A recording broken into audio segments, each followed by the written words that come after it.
Hey friends, hello and welcome back to this YouTube channel. In today's another video tutorial, I'm going to share to you on how you can use the web layout in Microsoft Word. So let's go quick into the process. Let me just quickly open my Microsoft Word document. So I have this document right here.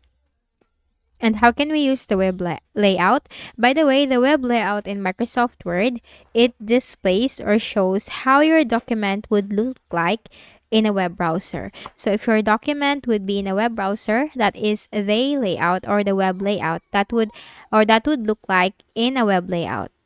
So let's go quick into it. Click on the View tab right here on the ribbon. You have File, Home, Insert, Draw, Design, Layout, References, Mailings, Review, and the View tab. And here you will find these views. You have Read Mode, Print Layout, and the Web Layout.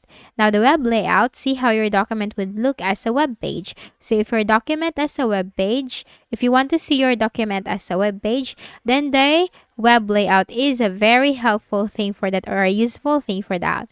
This layout is also great if you have wide tables in your document. Now, in order to use the web layout, simply click on that. And that's it. Now, your document would look like as to how, or if you're going to search Snow White in a web browser, it is just like it. The result for Snow White, it just looks like what you're searching in a web browser. And if you want to disable the web layout, you just need to simply switch to any of the layouts right here, like go to the print layout, which is the usual one.